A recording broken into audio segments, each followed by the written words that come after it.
Bonjour à tous. On va commencer pour les faire venir, ils vont venir. De toute façon, tous les ans, c'est comme ça commence toujours par 7 8 et ça va finir avec du monde. Avant de commencer, je voudrais me présenter. Je suis Limoun Freddy, je suis pharmacien d'officine.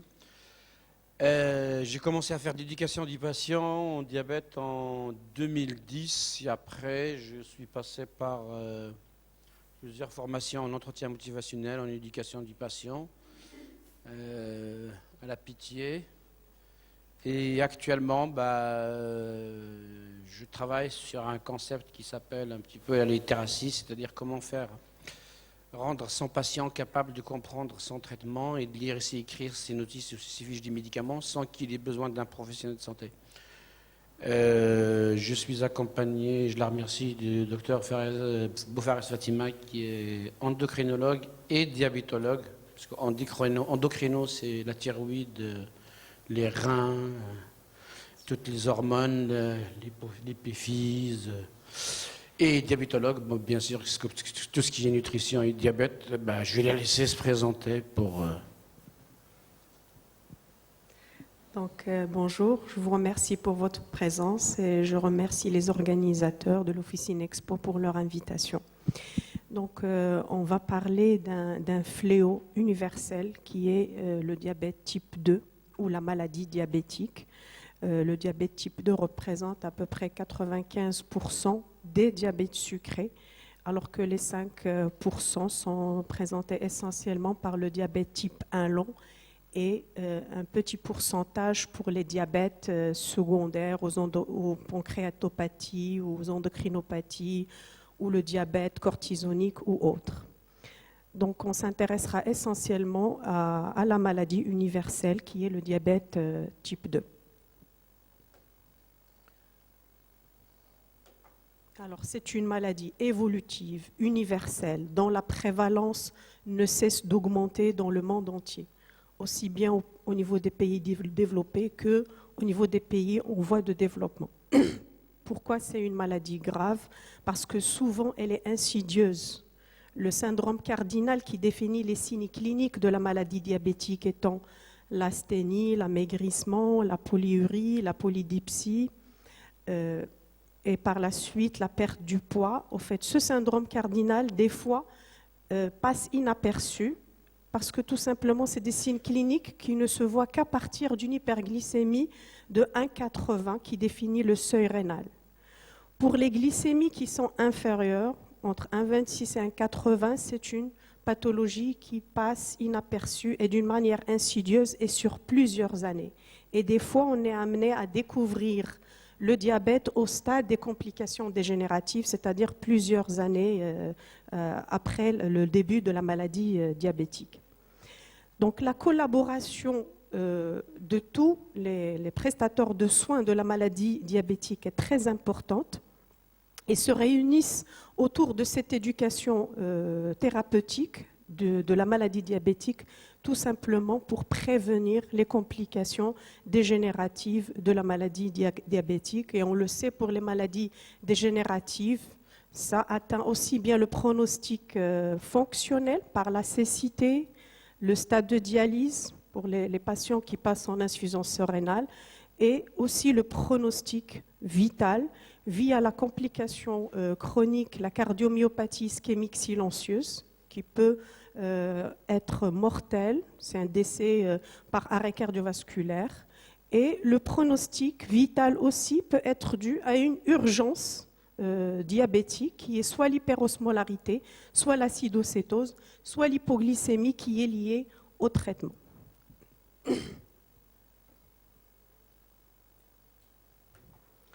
Alors pour les prestataires de soins pour la maladie diabétique, il y a le médecin traitant, qu'il soit généraliste ou endocrino.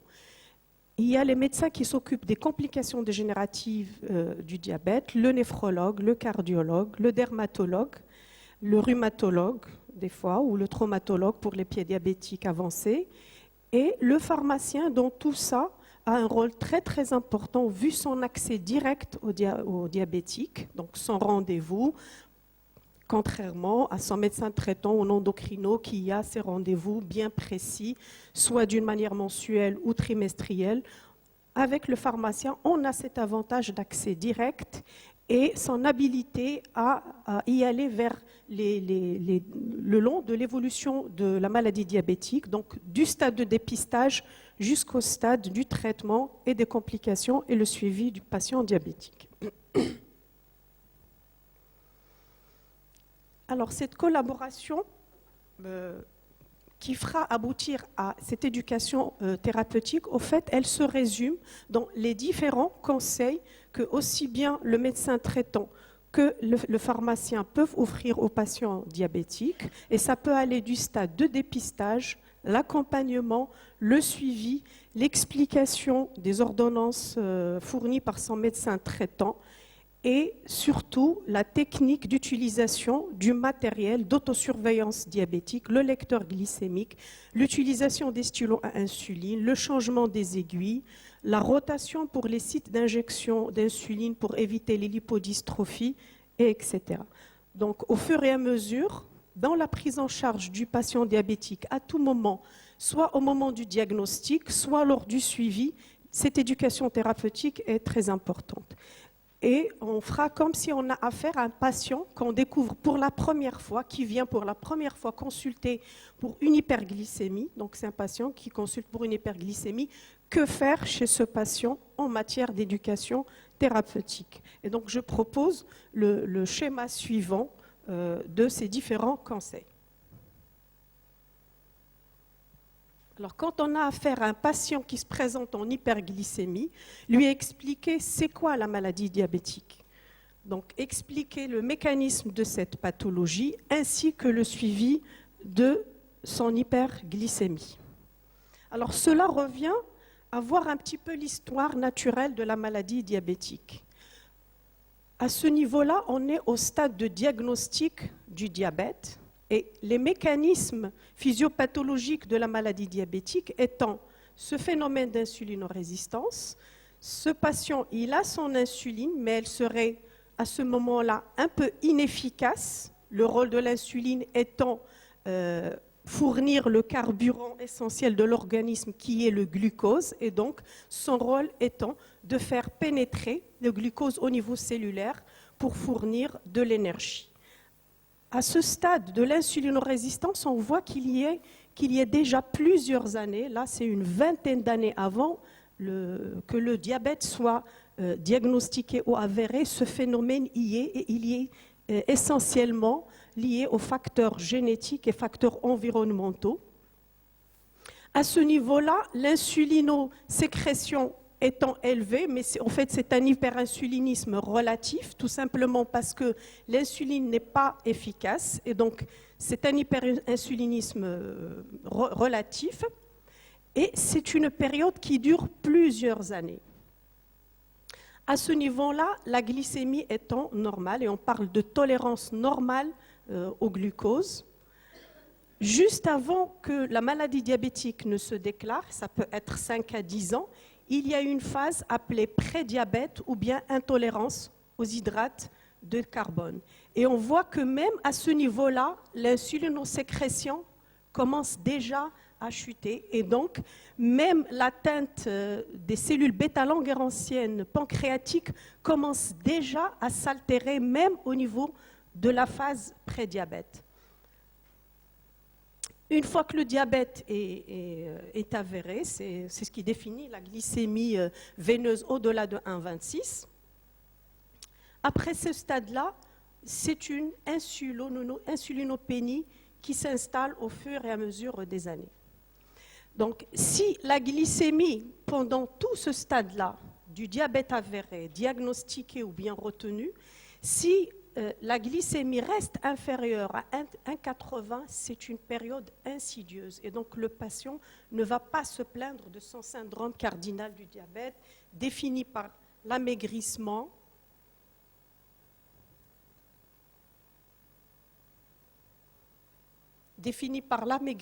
l'altération de l'état général, la polyurie et la polydipsie. Si à ce niveau-là, la glycémie reste inférieure à 1,80, on ne peut pas parler de la maladie diabétique, elle est insidieuse. Et des fois, ça dépend des facteurs génétiques et ethniques du patient. C'est des patients qu'on ne découvre qu'à ce niveau-là de l'insulinocarence totale et au stade des complications dégénératives graves. Des fois, on a affaire à des patients qui ne sont diagnostiqués qu'au stade de prédialyse ou précécité définitive.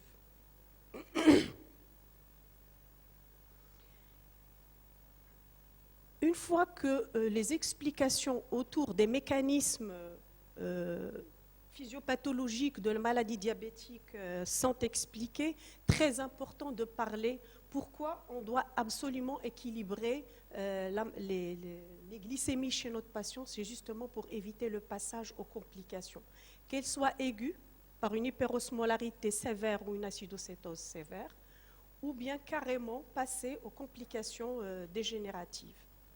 Concernant le malade diabétique type 2, au fait, c'est un patient polyartériel d'office, du moment que c'est un patient qui est atteint d'une athérosclérose et c'est un patient qui présente les autres facteurs de risque cardiovasculaires via le syndrome métabolique, l'obésité, la dyslipidémie, l'hypertension artérielle, la sédentarité, l'hypertension artérielle. Donc la complication grave chronique de la maladie diabétique étant la cardiomyopathie ischémique silencieuse ou bien un AVC mortel. Donc même les complications dégénératives chroniques, dont l'une est soit la cardiomyopathie ischémique silencieuse ou l'AVC mortel, elles peuvent mettre en jeu le pronostic vital. Pour le pronostic fonctionnel, c'est la cécité, c'est la neuropathie, donc le patient devient grabataire via sa neuropathie, soit sensitivo-motrice, soit dégénérative, la cécité et la perte de l'utilisation d'un membre par l'amputation ou le pied diabétique. Alors, expliquer que la maladie diabétique, c'est une maladie chronique, évolutive, et que l'équilibre diabétique va prévenir la complication dégénérative via un suivi régulier, trimestriel et annuel. Lors du bilan trimestriel, c'est essentiellement vérifier l'observance thérapeutique, la stabilité du poids, la recherche d'une hypertension artérielle associée. L'examen des pieds est primordial à chaque consultation trimestrielle parce que le pied diabétique, à tout moment, peut se compliquer de gangrène et donc l'indication d'une amputation. L'équilibre glycémique via le paramètre biologique trimestriel. Alors, d'une manière annuelle, il y a d'autres paramètres à rechercher, essentiellement donc chez les femmes, par exemple, qui désirent, des femmes diabétiques qui désirent tomber enceintes. Donc, attention, c'est des femmes qu'il faut préparer sur le plan équilibre glycémique, parfaire l'hémoglobine glyquée, parfaire même les glycémies, qu'elles soient à jeun ou le long de la journée, avant de proposer ou d'autoriser la femme diabétique à tomber enceinte. Donc, c'est des objectifs glycémiques très, très, très exigeants. Pour le suivi sur le plan examen clinique, donc on recherche les complications dégénératives, notamment la neuropathie végétative par l'hypotension orthostatique, l'examen neurologique des pieds, l'examen cardiovasculaire et la recherche des foyers infectieux.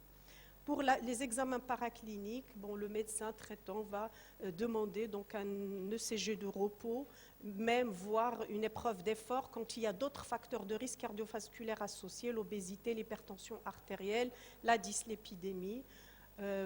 Par le bilan rénal, la microalbuminurie des 24 heures, voire la protéinurie si on a affaire à des œdèmes des membres inférieurs, donc la recherche de néphropathie diabétique. Donc pour cela, on insiste sur la prévention des complications dégénératives par l'instauration d'un traitement qui commence toujours par les mesures hygiéno-diététiques qu'on va détailler tout à l'heure, moi et Dr Freddy. Si pas de réponse aux mesures hygiéno-diététiques lors du premier trimestre, il faut absolument passer aux moyens thérapeutiques, le traitement oral et le traitement injectable. Ça dépend donc du stade de l'insulinocarence, comme on l'avait vu au niveau des mécanismes physiopathologiques. Alors, pour les objectifs thérapeutiques, il faut vraiment personnaliser les objectifs thérapeutiques d'un patient à l'autre. Donc, ça dépend de l'espérance de vie de notre patient. Si on a affaire un jeune patient sans complications dégénératives, dont l'état général est conservé, il faut être exigeant en matière d'objectifs de l'hémoglobine glyquée. Ça peut être aux alentours de 6,5%. Plus l'espérance de vie diminue, plus les objectifs au niveau de l'hémoglobine glyquée sont un petit peu souples. Et donc, ça peut aller de 7% jusqu'à 8% chez le sujet au-delà de 80 ans.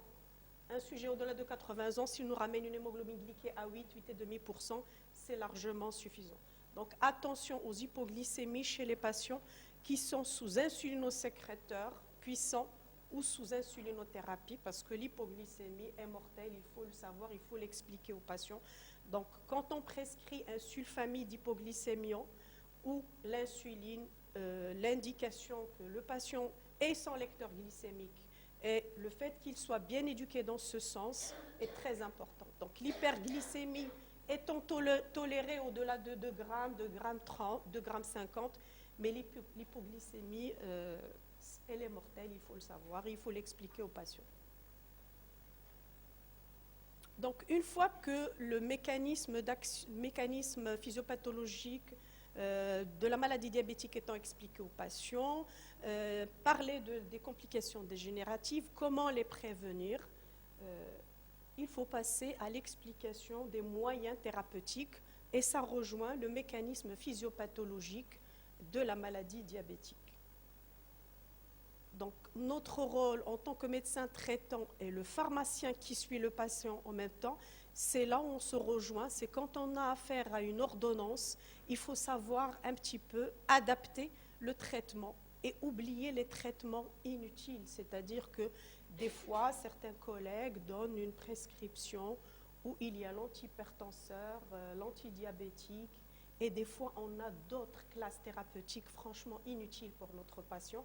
Et des fois, le patient, il ne sait pas lequel des traitements est vital. Donc, insister que l'ordonnance doit contenir que le traitement important et vital, le traitement du diabète, le traitement de l'hypertension artérielle, négocier la statine, l'antiagrégant plaquettaire, ça dépend si c'est prescrit par son endocrino ou son cardio, et oublier les autres médicaments inutiles, les compléments alimentaires, l'apport du magnésium et autres, parce que des fois le patient prend ses complexes vitaminiques et son magnésium et oublie son antihypertenseur qui est vital. S'il oublie son antihypertenseur, des fois c'est un pic hypertensif et c'est un AVC et ça ne pardonne pas.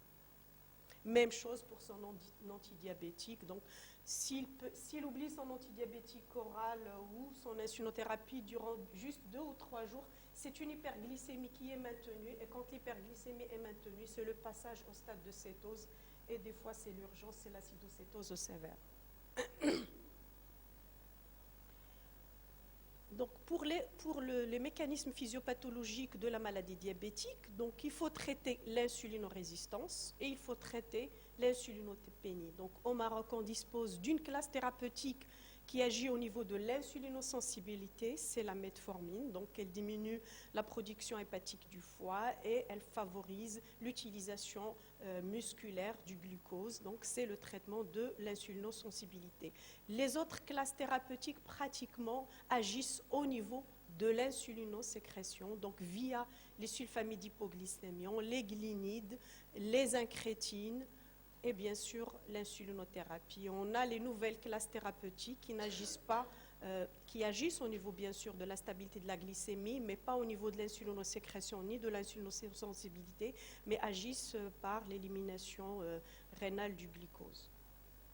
Donc pour cela, quand on explique aux patients ces moyens thérapeutiques, si là, la metformine, on explique bien que ça agit au niveau de l'insulinosensibilité, et c'est une molécule qu'il faut prendre au cours du repas ou à la fin du repas pour éviter les effets secondaires digestifs.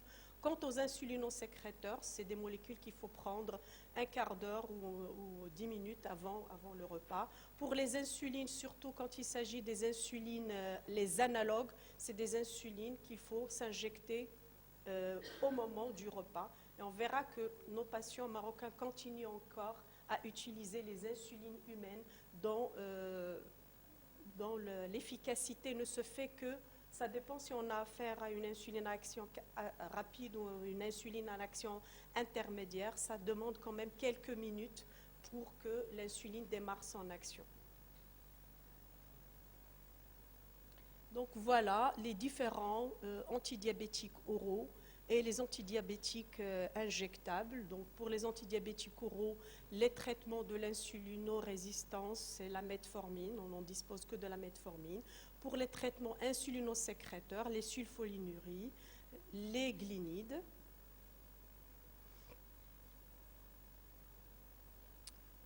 Pour les traitements insulinosécréteurs, les gliptines, les inhibiteurs de la DPP4, et la forme injectable des incrétines, qui sont les analogues du GLP-1. Voilà. Et les différentes insulines qu'on verra sur un schéma via les modalités d'action et leur durée d'action. On dispose actuellement de nouvelles analogues de GLP-1 à action prolongée. Donc c'est une nouvelle molécule qui vient donc de démarrer il y a juste quelques semaines. Alors comment améliorer l'observance chez notre patient diabétique? Donc c'est un point très important sur lequel on converge en collaboration avec le pharmacien qui suit nos patients. On va donner un exemple d'amélioration de l'observance thérapeutique.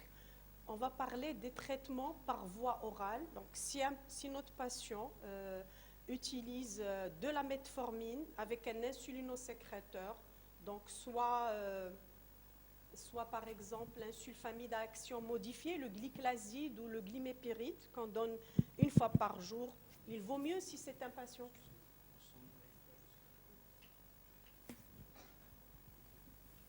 Alors, si c'est un patient qui est sous une classe thérapeutique d'antidiabétiques oraux, exemple les glinides qui ont une durée d'action brève et qui nécessitent la prise plusieurs fois par jour, 2 fois ou 3 fois par jour, ainsi que les inhibiteurs de l'alpha-glucosidose, il vaut mieux proposer une autre classe thérapeutique dont la durée d'action est prolongée et donc la monoprise, par exemple glimépiride ou glyclaside à libération modifiée.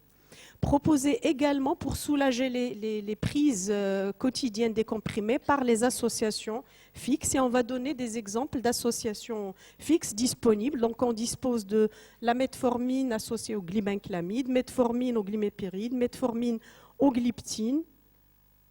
Donc là, c'est un mode, si par exemple, le patient prend un insulinosécréteur plus de la metformine, il vaut mieux passer à l'association fixe et donc on va proposer 2 prises par jour, 2 comprimés par jour plutôt que 5 comprimés par jour. Très important d'expliquer la durée et le mode d'action des différentes insulines dont on dispose. À ce niveau-là, on a l'insuline humaine à action rapide, dont l'effet ne commence qu'à 2 heures, le maximum, dont l'effet ne commence que au bout d'un quart d'heure, mais le maximum il est obtenu à la 2e heure et la durée d'action étant jusqu'à 4 à 6 heures. Ça, c'est l'insuline humaine à action rapide. Contrairement à l'insuline analogue, rapide aussi, mais dont l'efficacité commence immédiatement au repas, le maximum étant obtenu à la 1e, 2e heure et l'efficacité s'estompe à 3 heures. Donc là, on a un pic vraiment large et si on peut un petit peu les comparer sur le plan effet secondaire d'hypoglycémie, les insulines humaines donnent des hypoglycémies parce que c'est un pic qui est large et qui s'étend sur pratiquement 4 heures. Contrairement aux analogues, le pic il est réduit et ça passe uniquement au niveau de 2 heures, donc ça couvre bien le repas. Au-delà du repas, il n'y a pas de risque d'hypo. Contrairement aux analogues, c'est un patient, s'il prend l'analogue humaine, s'il prend l'insuline rapide humaine, il est obligé de prendre une collation à la 2e heure. C'est-à-dire s'il prend son petit déjeuner à 8 heures, il est obligé de prendre une collation à 10 heures. Et on sait que les collations, ça favorise la prise du poids et surtout qu'il doit absolument prendre un produit encore sucré à ce niveau-là. Donc ça, c'est pour un petit peu expliquer aux patients qui sont sous insuline humaine et si jamais on veut leur proposer de passer à l'analogue, c'est quoi l'avantage via les hypoglycémies et éviter le resucrage à ce niveau-là. Pour les insulines à action intermédiaire qui couvrent les 2 heures, les 12 heures, donc l'efficacité ne commence qu'à la 4e heure. Et c'est un pic aussi qui reste large. Il y a aussi le risque d'hypoglycémie à ce niveau-là. Bon, pourquoi expliquer une insuline à action intermédiaire qui couvre les 12 heures? C'est pour expliquer le schéma double injection. Avec ce type d'insuline, c'est un schéma double injection le matin et le soir, c'est-à-dire au petit déjeuner et 12 heures après au dîner. Pour les insulines à action lente qui couvrent à peu près les 24 heures, donc on dispose de la détémir de la glargine. Alors la basale, on l'appelle l'insuline à action lente ou très lente ou basale. Son avantage, c'est qu'elle va mimer un petit peu la physiologie de la sécrétion d'insuline, donc elle va couvrir le nictémère, la basale, c'est-à-dire l'insuline de la vie. Et avec cette insuline basale, le patient, s'il est au stade d'insulinocarence avérée, il aurait besoin des bolus des différents repas, c'est-à-dire petit déjeuner, déjeuner et au niveau du dîner. On parle du schéma basal-bolus parce que tout simplement, c'est un schéma qui mime la physiologie d'un sujet non diabétique et on veut rendre le profil de l'insuline chez le patient diabétique comme le profil d'un sujet non diabétique. Je vais parler rapidement des nouvelles insulines. On dispose de la glargine à une durée d'action prolongée qui vient d'être mise au marché. Donc, elle s'appelle la Toujeo. L'autre insuline aussi, c'est à peu près le même profil d'action. C'est une insuline dont l'action est prolongée sur plusieurs jours, voire une semaine. Et on parle rapidement de la pompe à insuline. Donc la pompe à insuline, elle mime aussi le profil physiologique de la sécrétion d'insuline. Elle a l'indication chez le diabète type 1 et le diabète type 2 au stade d'insulinocarence. Et on utilise la même insuline dans la pompe. C'est pas et la basale et la rapide, mais uniquement la rapide, mais avec un profil de débit basal et des bolus à chaque repas. Alors revenons aux conseils qu'on peut fournir chez notre patient au stade d'insulinothérapie. Donc l'ordonnance doit être vraiment aussi complète que possible. On ne peut pas prescrire une insulinothérapie chez notre patient alors que le lecteur glycémique n'est pas prescrit et que le patient ne sache utiliser ce lecteur, changer les aiguilles pour ses stylos d'insuline. Et dans cette ordonnance, par exemple, d'un schéma basal-bolus, donc indiquer la dose de l'insuline lente, indiquer les doses des insulines rapides à chaque repas, bien sûr, selon l'autosurveillance glycémique et selon les grammes de sucre du repas de notre patient. Avec ça, donc, bien sûr, le lecteur toujours accompagné de la prescription des bandelettes et des lancettes. Prescrire toujours la bandelette urinaire à la recherche d'une cétonurie à chaque fois que la glycémie dépasse 2,50 g et surtout si cette hyperglycémie est maintenue. Et pour les diabétiques type 1 ou type 1 long, ou chez les enfants ou les adolescents, ou un diabète type 2 au stade d'un schéma intensif basal-bolus, prescrire toujours par mesure de précaution un kit de glucagène qu'on donnera chez le patient qui présente une hypoglycémie sévère maintenue avec des signes de troubles de la conscience. Des fois, on ne peut pas donner le resucrage par voie orale parce que c'est un patient qui peut rentrer carrément dans le coma. Et si on donne la voie orale, on risque de provoquer des fausses routes. Et les fausses routes, on le sait, sont mortelles chez le patient qui a des troubles de la conscience. Donc le glucagène, c'est une injection en sous-cutanée comme l'injection de l'insuline, et c'est rapide, on a rapidement l'efficacité, on peut rapidement remonter la glycémie à 1 gramme, 1,50 g, et donc on peut sauver notre patient. Donc, très important d'expliquer tous ces conseils-là, aussi bien au patient qu'à l'entourage, parce que le patient diabétique qui présente une hypoglycémie sévère, il est inconscient, et donc il a besoin de son entourage qui soit éduqué pour le sauver de cette hypoglycémie mortelle. Alors, les objectifs glycémiques chez notre patient, il faut toujours être exigeant, bien sûr, si c'est un jeune patient qui n'a pas des antécédents de morbidité cardiovasculaire. Donc, avoir comme objectif chez le jeune, même entre 0,75 et 1,10 g à jeun. et ne pas dépasser 1,40 le long de la journée. Quand on a affaire à un patient qui a des antécédents d'AVC ou de cardiomyopathie ischémique et tout, à ce moment-là, la glycémie du réveil, elle est tolérée à 1 gramme et la postprandiale, elle peut aller jusqu'à 1,60. Éviter le seuil rénal qui est le 1,80. Et les objectifs de l'hémoglobine glyquée, comme on l'avait vu tout à l'heure, elles diffèrent selon les antécédents et les comorbidités du patient. Pour les sites d'injection d'insuline, donc il faut varier les points d'injection pour éviter les lipodystrophies.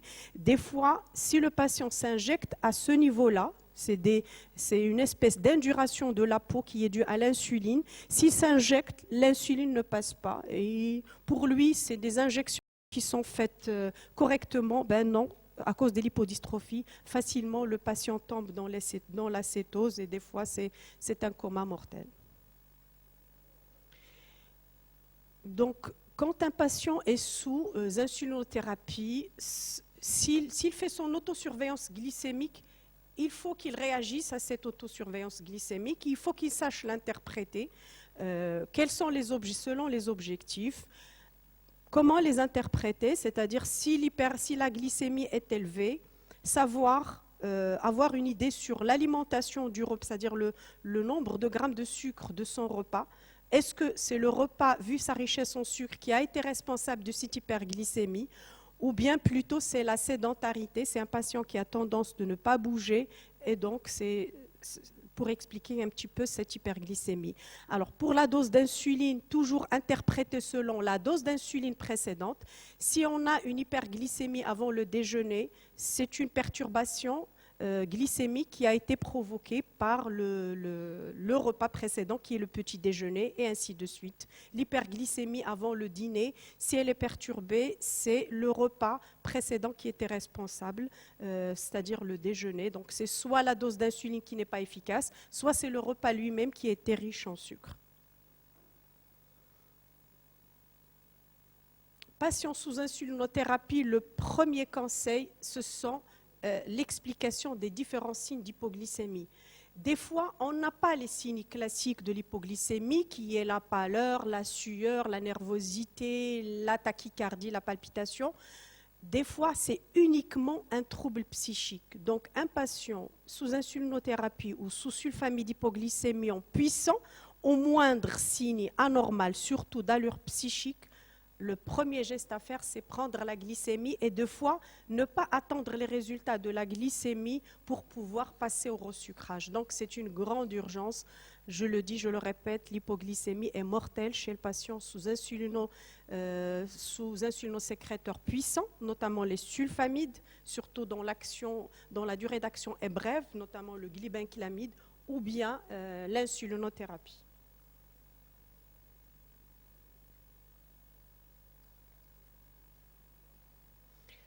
On va donner un mot rapide sur la diète diabétique pour ne pas parler de régime. Maintenant, il faut oublier le régime chez le diabétique et au fait, l'alimentation diabétique doit être une alimentation saine, équilibrée, associée à une activité physique modérée, régulière.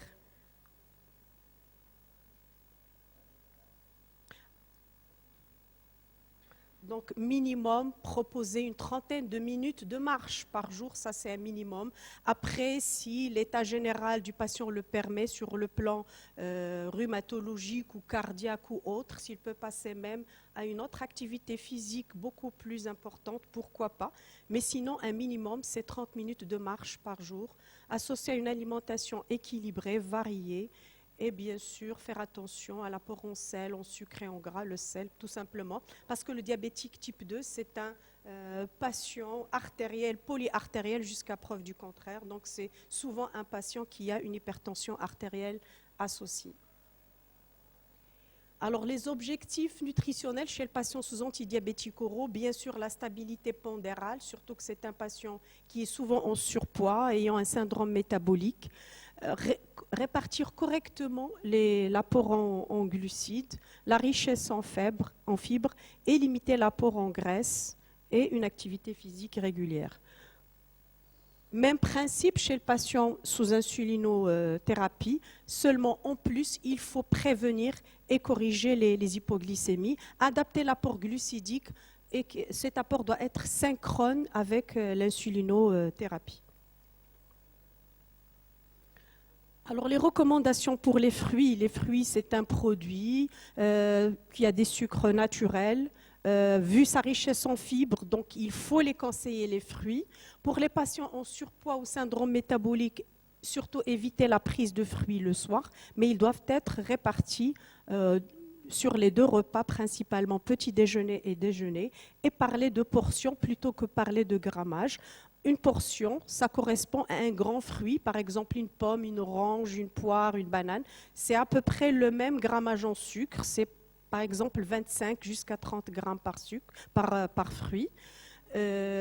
Alors, cette portion qui correspond à un grand fruit, c'est l'équivalent d'un petit bol de fruits, petits par exemple cerise ou raisin ou grenadine ou autre. Pour les fruits de taille moyenne, kiwi, mandarine, donc c'est 2 ou 3 portions par rapport à une portion de pommes ou d'orange ou autre. Donc les fruits sont très importants à chaque repas, mais essentiellement petit déjeuner, déjeuner pour les patients en surpoids ou obèses. Pour les produits laitiers, le lait ne pose pas de problème dans la mesure où dans un verre de lait, il n'y a pas beaucoup de grammes de sucre, 5 ou 7 grammes. Par contre, attention aux produits, même light et tout ça, c'est des produits où il y a les sucres surajoutés, où il y a les colorants. Donc pour les autres desserts, c'est des produits riches en sucre. C'est l'équivalent, par exemple, les flans et les crèmes, c'est l'équivalent de 3 ou 4 morceaux de sucre facilement. Pour les fromages et le beurre, ils sont gras, mais ils ne contiennent pas le sucre. De toutes les manières, les produits laitiers moins sucrés, il faut les proposer durant les 3 repas sans problème, 2 ou les 3 repas le long de la journée. Donc, juste que la répartition en grammes de sucre pour les patients sous insulinothérapie, il faut faire attention avec les autres produits sucrés, notamment les sucres lents. Pour les produits farineux, ils sont très importants. Donc, le diabétique a besoin d'un sucre lent au niveau de chaque repas et juste connaître les équivalences. Donc, une tranche de pain, par exemple, c'est l'équivalent d'un bol de riz ou d'un bol de pâtes ou d'une portion de pizza ou d'un bol de maïs ou 2 pommes de terre moyennes de la taille d'un œuf ou d'un bol des autres légumes secs, par exemple. Donc les légumes secs, les sucres lents via ces différents produits sont importants, tout simplement parce qu'ils représentent le carburant essentiel pour les repas et ça permet de tenir entre les repas pour éviter le grignotage. Alors la répartition des hydrates de carbone, donc au niveau des 2 ou 3 repas, essentiellement petit déjeuner et déjeuner, donc éviter la quantité importante au niveau du repas du soir pour les personnes obèses ou en surpoids. Et il vaut mieux parler des outils de la vie quotidienne plutôt que le grammage. Donc c'est soit une part d'assiette, soit une tasse, soit un bol, soit une poignée, plutôt que préciser les grammes de pain ou les grammes de pâtes ou les grammes de riz et ainsi de suite. Alors, les messages clés, au fait, c'est une alimentation saine, équilibrée, avec donc une source de glucides, notamment les sucres lents, au niveau de chaque repas. Les portions, on les estime aux outils habituels de la vie quotidienne. Et les patients sous insulinothérapie ou hypoglycémiants puissants, donc avoir toujours de quoi proposer un resucrage. Si c'est une hypoglycémie, par exemple, on définit l'hypoglycémie, une glycémie capillaire inférieure à 0,70, avec ou sans signe hypoglycémiant accompagnateur. Donc avoir toujours un sucre rapide. Le meilleur sucre rapide, c'est 2 morceaux de sucre ou un sachet de sucre ou 2 cuillères à café de sucre dans un demi-verre d'eau. Ça, c'est le produit qui resucre le plus rapidement possible. Sinon, si on a sur soi des caramels ou des dattes ou un morceau de chocolat, ça peut faire l'affaire aussi. En cas d'épisode d'hypoglycémie, revoir et réévaluer la glycémie un quart d'heure après. Si la glycémie est aux alentours de 1 gramme, c'est bon. Si elle est encore inférieure à 0,70, proposez encore un resucrage. Si le repas principal, le patient est proche de son repas principal, il va y aller pour prendre son repas. Si le repas principal est lointain, à ce moment-là, on propose une association avec un sucre lent. Ça, c'est un modèle d'un plat équilibré. En principe, la moitié occupée par les légumes, le 1/4 par une protéine et le 1/4 par le sucre lent. Il faut aussi parler de l'adaptation thérapeutique durant le mois de Ramadan, insister sur les conseils pour prévenir l'amputation par les soins quotidiens du pied diabétique. Et donc la coopération du médecin et du pharmacien pour la maladie diabétique passe du dépistage jusqu'aux complications dégénératives de la maladie diabétique et la prévention de la maladie diabétique dans l'entourage du patient diabétique. Pour cela, donc, il faut vraiment agir en amont et non pas au stade des complications de la maladie diabétique. Donc ça passe par la prévention et proposer un programme national de prévention. Je vous remercie. Bon, merci beaucoup, Dr Beaufarès, même si vous m'avez bouffé la moitié de mon temps de présentation. Mais c'était quand même enrichissant. Je préfère que vous preniez plus de temps, mais au moins c'était une présentation qui était assez détaillée et riche. Et je voudrais vous le signaler à plusieurs choses. D'abord, la physiopathologie a été bien développée, les traitements sont bien faits. N'empêche que je vais rajouter 2 petites choses. Il y a dernièrement le Victoza, c'est à la mode maintenant en France parce qu'il y a une forte protection, réduction de mortalité chez le patient diabétique par maladie cardiovasculaire, 20 à 30%.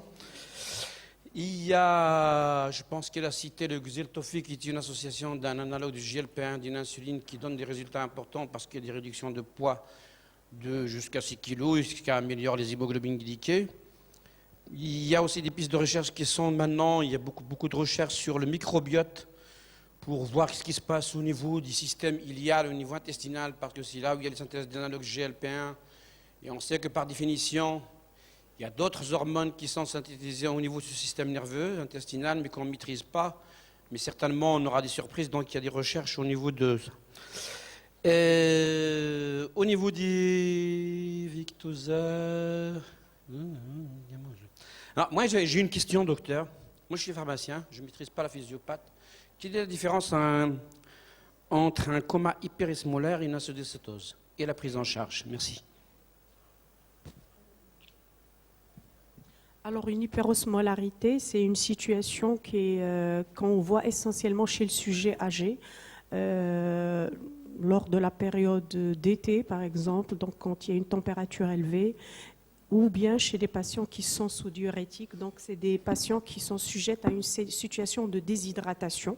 Donc, comment faire le diagnostic? C'est très facile. L'acidocétose étant un état d'hyperglycémie avec un syndrome polyuropolydipsique manifeste, associé à des signes cliniques de cétose qui sont des signes digestifs, douleur abdominale et des fois vomissements. Ça, c'est la clinique.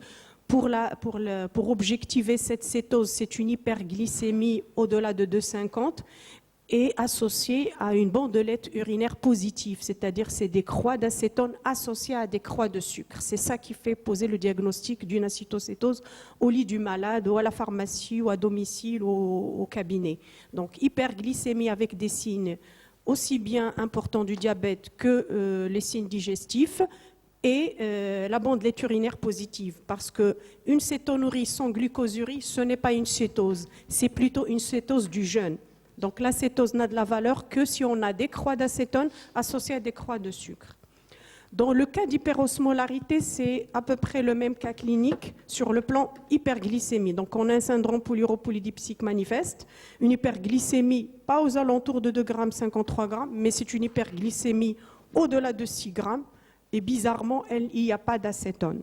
Donc c'est là qu'on fait la différence entre une hyperosmolarité et une acidocétose. Mais la prise en charge étant la même, c'est la réhydratation, l'insulinothérapie par voie parentérale et la recherche du facteur déclenchant. Le facteur déclenchant, c'est soit une infection, soit une déshydratation chez le sujet âgé, voire la thérapeutique. Est-ce qu'il n'est pas sous diurétique puissant? Est-ce qu'il n'a pas doublé sa dose de diurétique? Est-ce qu'il ne s'est pas réhydraté correctement? Mais le facteur déclenchant étant important à rechercher, c'est le traitement d'un foyer infectieux. Ou bien une comorbidité, un infarctus du myocarde ou voilà. Une hyperthyroïdie manifeste aussi. Une question et après, il y aura de toute façon des questions. Je vais aller très vite pour ma présentation, comme ça vous aurez le temps. Bonjour. S'il vous plaît, quel remède peut-on donner chez une personne diabétique qui a des ballonnements intestinaux, des douleurs, avec un amaigrissement? Il est sous antidiabétique 2. Alors, un diabétique sous antidiabétique oral, je vais parler de l'amaigrissement parce que ballonnement, ça peut être beaucoup de choses. Mais un diabétique sous antidiabétique oraux, dont l'état général s'altère, il faut se poser la question. La première, est-ce qu'il n'est pas passé au stade d'insulinocarence? Est-ce qu'on n'est pas au stade avancé de l'histoire naturelle de sa maladie? C'est-à-dire, il est diabétique, mais au fur et à mesure du suivi, c'est pour ça que le poids est très important lors de chaque visite. S'il perd son poids, premier diagnostic à évoquer, c'est une insulinocarence, c'est-à-dire que l'hémoglobine glyquée étant élevée, la perte du poids étant très importante, très parlante, par exemple une dizaine de kilos, 8 à 10 kilos durant le dernier trimestre, attention à l'insulinocarence. Là, il faut passer à l'insuline, ne serait-ce que proposer le schéma à une injection, la basale, garder les antidiabétiques oraux la journée et passer à la basale. Pour le ballonnement, il faut chercher une autre cause. Des fois, on a affaire à des patients qui ne tolèrent pas la metformine. C'est pour ça que la metformine, elle obéit à une certaine règle de prescription. Il ne va pas tolérer notre patient la première fois de donner 2 grammes par jour. Il ne va jamais tolérer. Donc il faut y aller en douce. De toutes les manières, c'est un patient qui est diabétique longtemps. Donc ce n'est pas les 2 grammes d'emblée qui vont arranger les choses, mais proposer par exemple 500 fois 2 durant le premier trimestre, pourquoi pas. Et même les 500 fois 2 lors de la première prescription, ce n'est pas une dose correcte, mais j'y vais vers 1,5 fois 2 pendant la première semaine, le temps de donner le temps au patient de tolérer la metformine. Et ce n'est qu'à la 2e semaine qu'on passe à 500 fois 2. Et après, on évalue. Si on a un profil glycémique qui est élevé et si le patient tolère, on peut passer à 850 fois 2 ou 2 grammes.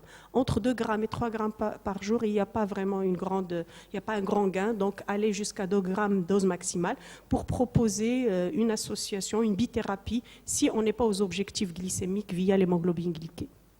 Si. Pardon. Madame, il y a des règles. On va les respecter. OK? Parce qu'il y a beaucoup de gens qui veulent poser des questions et on n'a pas beaucoup de temps. Donc, on aurait bien aimé commencer à 10h. On a commencé à 10h20, mais il y a des règles. Donc, je vais commencer ma présentation et après, on posera les questions. Vous aurez toutes les questions à poser. Alors, moi, je ne vais vous parler pas du tout médicaments. Je vais vous parler coopération et collaboration parce que c'est ce que je fais tous les jours.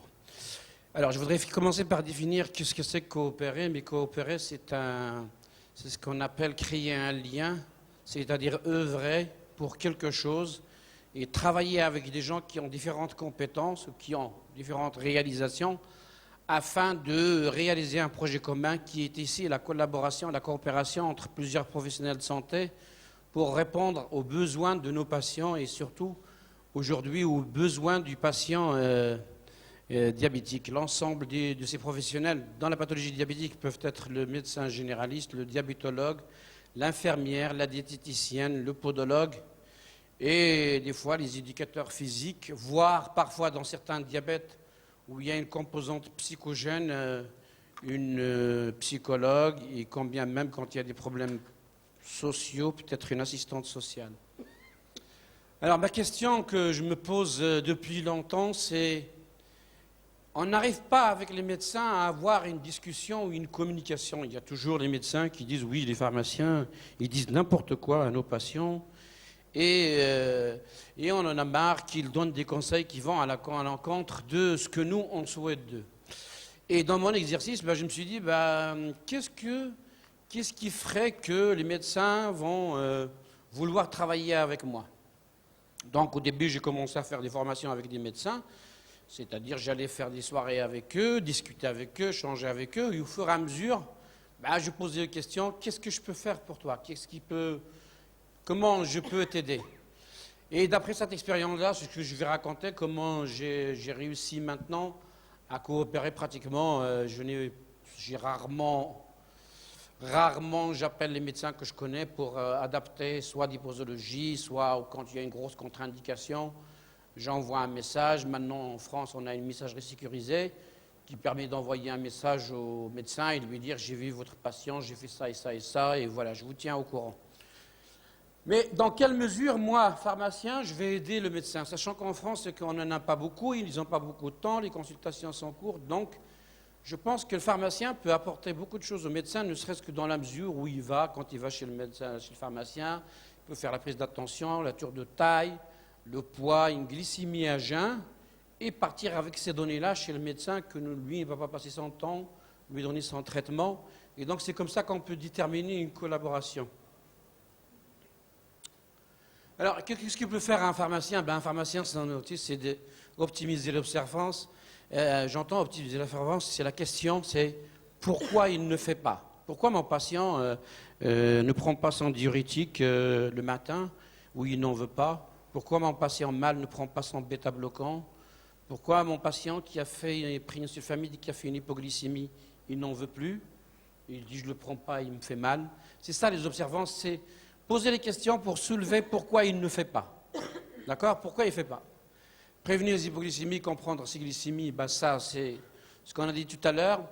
Il faudrait que mon patient, qui a des patients diabétiques, tous en ont fait une hypoglycémie, il faudra qu'il soit capable de me dire, moi quand je serai en hypo, j'irai soit sueur, fatigue ou confusionnel, soit je suis agressif et j'ai de la sueur, soit je suis fatigué et je me sens confus, mais au moins qu'il puisse voir les prodromes pour qu'il se resucre tout de suite. Mais ça, ils peuvent le détecter. Alors, ils peuvent le détecter au début.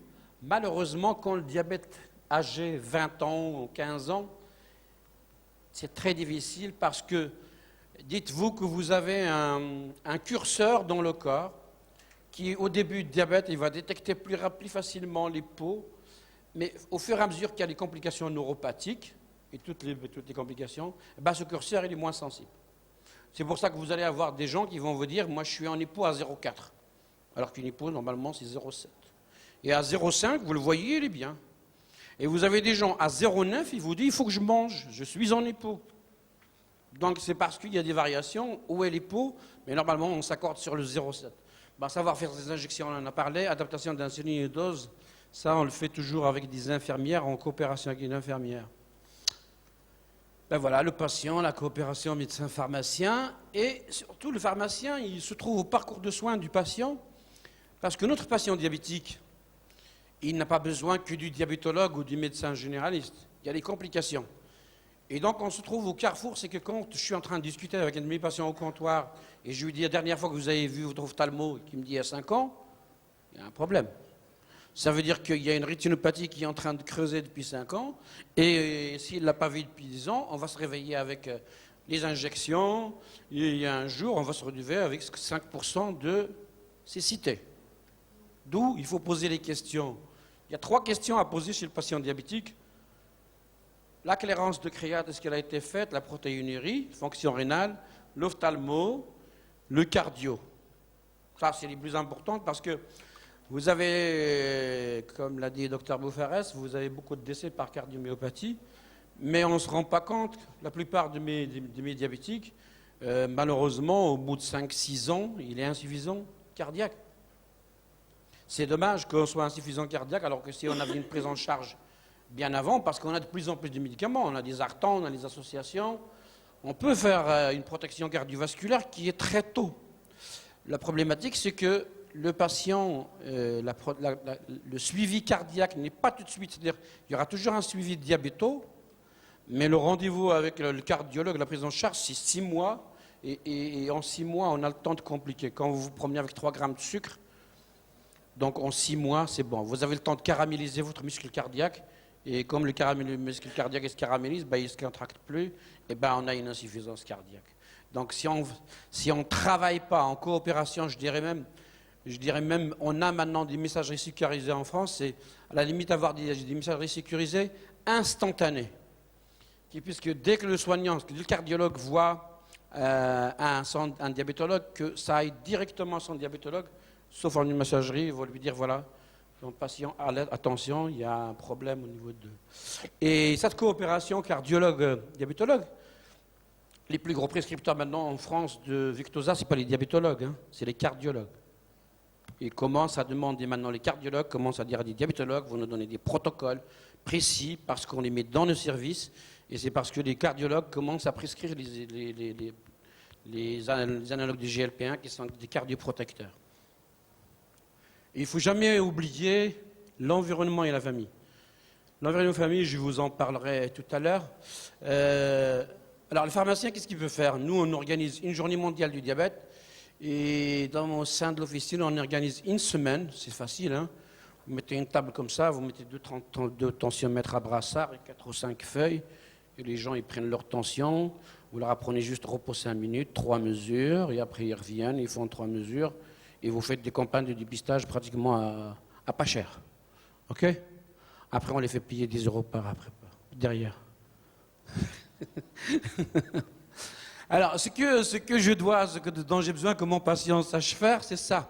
C'est réaliser son autosurveillance glycémique tout seul et comprendre quand il a 1,6, c'est quoi 1,6. Si c'est 1,6 après manger, si c'est un diabète qui a 10 ans, je ne vais pas l'embêter.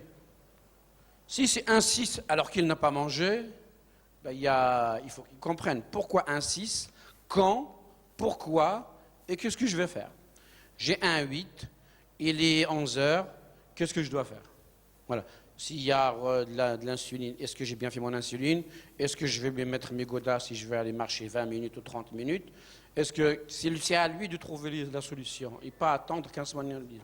Ça va réaliser une automesure de sa pression artérielle, c'est très important, vu que de toute façon, la pathologie diabétique touche pratiquement tous les organes. Donc elle touche la pression artérielle, comme elle touche la fonction rénale, comme la fonction neuronale, elle touche tout. Alors nous, en France, c'est qu'on peut, par messagerie sécurisée, transmettre les résultats du patient au médecin et l'appeler. Alors, l'éducation thérapeutique du patient consiste en quoi? Il y a 3 étapes. Il y a ce qu'on appelle un diagnostic éducatif, c'est-à-dire là, on rencontre le patient et on va regarder toute la composante psychosociale du patient, c'est-à-dire qu'est-ce qu'il fait, il travaille, chômeur, famille, enfant, qu'est-ce qu'il sait de sa maladie, c'est quoi pour lui le diabète, et comment il fait avec sa maladie, comment il fait tous les jours, quand il se lève le matin, et qu'est-ce qui lui arrive tous les jours, les difficultés qu'il rencontre. Il peut vous raconter une hyper, il peut vous raconter une hypo. Qu'est-ce qu'il fait? Le contrat éducatif, c'est que vous allez travailler avec votre patient, vous posez la question maintenant qu'on sait ce que c'est, qu'est-ce que vous voulez faire? Est-ce que vous voulez travailler sur l'alimentation? Ok, je vais réduire ma consommation de coca et ma consommation du pain, ou je vais diviser par 2 ma consommation de gâteaux. Et comment le mettre en place? Il faut l'aider. Comment vous allez faire? Eh bien, j'irai moins au restaurant, ou j'irai le matin, j'irai pas à la boulangerie, j'achèterai qu'une baguette. Comment il le fait, lui? Je voudrais faire de l'activité physique. Okay, comment je vais faire? Quand je vais aller visiter mon ami, au lieu de prendre le tram de bout en bout, je descendrai 3 stations, 2 stations avant. Ou par exemple, après manger, je vais mettre mes chaussures et je vais aller me balader. Ou j'ai un jardin, je vais creuser. C'est à lui de trouver, vous, le pharmacien, ou malheureusement les soignants donnent des réponses. Ce n'est pas à nous de donner des réponses au patient. C'est sa santé. Qu'est-ce qu'il veut en faire? Et comment l'amener? Nous, on est là juste pour le guider à le faire. Les ateliers éducatifs, il y aura toujours un atelier médecin pour expliquer la maladie, un atelier pharmacien pour expliquer le traitement, un atelier infirmière soit pour faire la surveillance glycémique ou de l'automesure glycémique, ou par exemple les techniques d'injection, une diététicienne qui va lui apprendre à composer son alimentation, activité physique. On verra tout à l'heure qu'il ne faut pas faire n'importe quoi comme activité, enfin, pas n'importe comment, il faut faire de l'activité physique, mais n'importe comment. Et éventuellement, s'il y a besoin de groupes de parole où les patients expriment les difficultés qu'ils ont dans la gestion de leur maladie, c'est-à-dire les problèmes familiaux qui peuvent arriver Et je parle surtout dans, par exemple, je ne sais pas, les problèmes qu'il peut y avoir de couple, parce que diminution de libido chez l'homme ou chez la femme, problématique qui peut conduire à des séparations qui existent malheureusement, c'est comme ça. Alors, le pharmacien doit accompagner son patient vers l'autonomie, l'aider à évaluer ses besoins, lui donner des objectifs. C'est lui qui va construire des objectifs réalisables et évaluables. Et surtout, juste l'aider à trouver ses ressources. C'est à lui de trouver les moyens. Quand il choisit un objectif, il trouve le moyen de mettre en place l'objectif, ce qu'on appelle ses ressources. Ça peut être sa famille, ça peut être... Alors, je reviens sur la prescription de l'activité physique, qui est maintenant devenue pratiquement une prescription, prise en charge dans certains départements en France par la Sécurité sociale, parce que j'ai envie de dire que si vous avez envie de diminuer les médicaments et l'insuline, il y a l'activité physique. Bien sûr, il y a la prise en charge du diabète. Plus on évolue, au début, je me rappelle, c'était le traitement, les mesures diététiques. Après, c'était l'activité physique. Maintenant, on est passé au motivationnel. Parfois, et maintenant, il y a d'autres concepts qui sont en train de se développer parce qu'on n'arrive pas. On a des super traitements, on a des modes de prise en charge, mais qui ne sont pas suffisants. Mais au moins, ce dont on est sûr et certain, c'est que l'activité physique normalise les glycémies, et améliore les hémoglobines glyquées, améliore la fonction cardiaque, diminue la pression artérielle, et améliore même l'humeur de la personne. Donc, je veux dire, en activité physique, j'ai envie de dire, mangez ce que vous voulez, mais vous mettez l'activité physique qui va avec. C'est tout. Quand mon patient il me dit, oui, mais moi j'aime, peu importe, j'aime le couscous, ou j'aime la choucroute, ou j'aime... Ok, il n'y a aucun problème. Mais 1 kilo, 1 heure.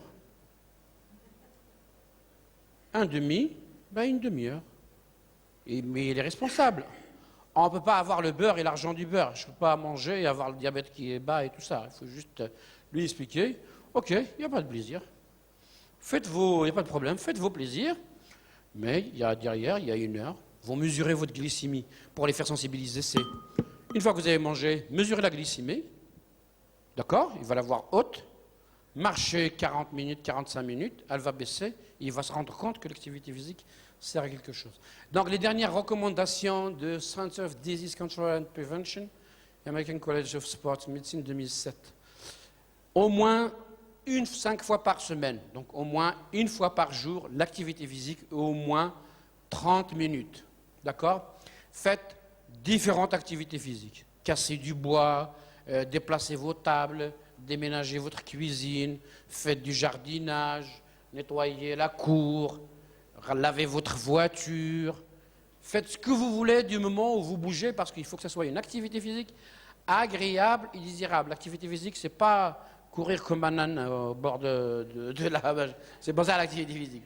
Et il faut que ce soit une activité physique plaisante, d'accord? Ce qui fait que vous allez le faire plus souvent, vous avez envie de le faire. Si il y a faire de l'activité physique dans la douleur, c'est pas la peine. Une intensité modérée en général, pas trop élevée. Parfois, si vous voulez, ce qu'on s'est rendu compte, c'est que quand on fait un peu plus, eh ben, c'est bénéfique. Si on vous dit, minimum, c'est 30 minutes par jour, en marchant environ 6-7 km, si vous faites 45, c'est encore plus bénéfique. Donc, des fois, si vous voulez faire plus, faites plus. Si vous ne voulez pas faire plus, ne faites pas plus. Les exercices de renforcement musculaire sont inclus. Il faut juste ne pas rester 2 jours sans activité physique. Donc, l'idéal, par exemple, quelqu'un qui dit, moi, je veux faire lundi, mercredi, vendredi, dimanche. OK, pourquoi pas. D'accord? Diversifier les activités physiques. L'intensité doit être progressive et doit être égale à... Alors ça, c'est la fréquence cardiaque maximale théorique, c'est-à-dire de 100 moins H. Donc 5 séances, 13 minutes par séance, 5 minutes d'échauffement et après vous diversifiez. Mais surtout, en sécurisant, c'est ça. Alors, je vous ai dit, l'activité physique selon l'OMS, il y a une définition, mais je vous ai dit tout ce qui vous fait bouger, la danse, le sport de chambre, tout ce que vous voulez, tout ce qui peut, où le corps bouge, où il y a un mouvement, faites-le, cumulez-les, c'est pas grave, ça fera une activité physique. Vous voyez, les gens qui font des boules, il y a déjà des personnes qui ont 80 ans qui arrivent à balancer les boules, y aller, revenir, c'est déjà une activité physique. Alors s'ils font une demi-heure comme ça, et après ils vont faire une demi-heure de marche en se baladant, ça fait déjà 1 heure. Si en une demi-heure, ils ont fait du rangement, il faut cumuler des activités physiques plaisir. Ils sont jardinage, bricolage, tâches ménagères, transport, tout ça. Alors, l'ennemi, le contraire de l'activité physique, c'est la sédentarité, et c'est ce qu'on vit de plus en plus actuellement. C'est qu'on a une génération tablette, et on a une génération pizza. Et bien, c'est ça la sédentarité, c'est tout simplement remplir, mais pas vider. Or, c'est ça l'inconvénient. Remplissez et videz par l'activité physique, mais la sédentarité, c'est tout le contraire, c'est l'inactivité totale. Et d'ailleurs, il est non seulement physique, et parfois il est intellectuel. Donc, parce que quand on est devant une tablette ou une télé, on a remarqué que plus on passe de temps devant la télé, plus on a des problèmes d'obésité, plus on passe du temps devant la télé, plus on a des problèmes d'obésité, plus on a des problèmes de risque de faire des diabètes. Alors, j'ai dit une activité physique en général, ce qu'on souhaite, c'est une activité modérée. Bon, après, il y a soutenu les gens qui peuvent le faire. Faire les 3, dans une activité physique, il faut qu'il y ait un petit peu d'endurance, force musculaire et d'assouplissement. Et vous voyez toutes les activités, natation, patinage, raquettes, ski de fond, il y a de l'endurance. Si là on l'entend, vous pouvez faire des marches de 1 heure, 1 heure et demie, parce qu'on commence à... les stocks de glucose dans le foie, c'est 15 à 20 minutes. À partir quand vous épuisez ce stock-là, on attaque les triglycérides que vous avez là. C'est eux qui se transforment en glucose. Et ça, on a remarqué, c'est vers, ça dépend des personnes, mais je dirais 45, 1 heure. Donc si vous voulez dire, moi je veux enlever mes protubérances de mes hanches, il faut aller au-delà d'1 heure. Au-delà d'1 heure, vous commencez déjà à taper dans ces réserves-là. OK ? Mais ça ne vous empêche pas de dire, je fais que 45. Si je peux faire que ça. 150 minutes par semaine, 3 fois par semaine, au moins 2 jours sans activité, pas moins de 2 jours sans activité, intensité modérée, et faire soit 3 fois 12 minutes à répétition, 3 fois par semaine. Alors le pharmacien, qu'est-ce qu'il va donner comme conseil aux patients diabétiques avant de faire de l'activité physique ? Tout d'abord, je vais lui demander quand même qu'il mesure sa glycémie, parce que s'il est à 0,6 ou à 0,7 et que je lui dis de faire 1 heure et qu'il va se ramener à 0,4, je ne pense pas que ce soit bon. Je vais lui dire quand même qu'il faut quand même boire beaucoup d'eau, mesurer sa glycémie, donc pas de séance d'entraînement, je vous laisse lire. Être vigilant chez certains de vos patients qui ont des médicaments qui sont diabétogènes, tels que les bêta-bloquants. Faites attention à des risques d'hypoglycémie. Ou alors, vous avez d'autres médicaments qui peuvent intervenir, interagir, les corticoïdes aussi doivent intervenir. Examinez ses pieds avant, et pendant et après l'exercice, parce que comme ils ont un pied, pour éviter d'avoir le pied diabétique, donc des plaies, buvez régulièrement, et évitez quand il fait chaud, quand il fait 35 degrés ou 30, il faut éviter de faire de l'exercice physique intense, ou tout du moins le matin ou le soir. En conclusion, la coopération du pharmacien-médecin est indispensable dans la prise en charge du patient diabétique type 2 ou tout patient atteint de maladies chroniques. Non seulement elle est bénéfique pour le patient, elle est aussi bénéfique au système de soins qui permet de réduire les dépenses sur les dépenses. Elle est aussi bénéfique pour les professionnels de santé parce qu'ils partagent une responsabilité. Et on a démontré que l'exercice dans la coopération diminue le stress chez les soignants et permet une prise en charge meilleure. Je vous remercie.